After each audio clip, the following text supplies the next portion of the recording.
নমস্কাৰ বন্ধুসকল, আজি এটা নতুন ভিডিঅ'লৈ আপোনালোক সকলোকে স্বাগতম জনাইছোঁ। এয়া আজি বন্ধাকবি দুফাল কাটি লৈছোঁ চব্জি বনাবৰ কাৰণে। আলু এটা লৈছোঁ, অলপমান জলকীয়া লৈছোঁ 4-5টামান। তাৰপিছত কবিটো দুফাল কৰি পিনি এয়া চব্জি কাটিব লৈছোঁ, কাটি আছোঁ দুফালকৈ। তাৰপিছতে ভাত আৰু দালি পাতি থৈছোঁ, সেইকাৰণে চিটি মাৰিছে, এটাই অফ কৰিব যাব কৈছোঁ, এলাহ কৰিছে। তাৰপিছতে সেই অলপ মাৰিব দিছোঁ, অফ কৰিবগৈ লাগিব। তাৰপৰা এয়া কবিটো কাটি দিছোঁ অলপ বৰ ডাঙৰ ডাঙৰকৈ কটা নাই, মিহি মিহিকৈ কাটিছোঁ। শুকান ভাজি কৰিব লাগিব, দালি বনাই থৈছোঁ আৰু তাতে আলু দি দিব লাগিব এতিয়া চব্জিত।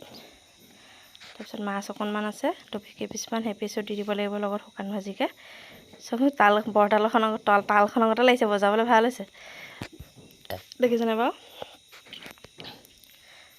দেখিবলৈ ভাল, কবিটো বৰ ধুনীয়া বগা বগা, চাফা কবিবিলাক। বৰষুণ নাই দিয়া যে এতিয়া, খৰালিলে আহিলে ন, সেই গতিকে মানে এতিয়া কবিবোৰ দেখিবলৈ বৰ ভাল। পাতটো ইমান নাই। এতিয়া কুকাৰটো বাজিছে, অফ কৰিব গৈছোঁ।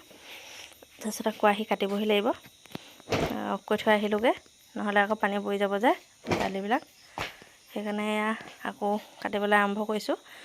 শাক কাটিলে বাৰু কাৰ উঠকেইটা তললৈ গৈ থাকে বাৰু, এনেকৈ উঠকেইটা মোৰ আকৌ উঠকেইটাও তললৈ গৈ থাকে শাকৰ লগতে কাটি থাকোঁতে। আপোনালোকৰ বাৰু তেনেকুৱা হয় নাই অৱস্থাটো? এই উঠকেইটা তললৈ গৈ থাকে, যিমানে শাকটো কাটি থাকোঁ সিমানে সেই মুখখন তেনেকুৱা হৈ গৈ থাকে। মই মানে বেলেগ মানুহো দেখিছোঁ, প্ৰায় মানুহে তেনেকুৱা হয়। একো নাই, চলি যায় আৰু।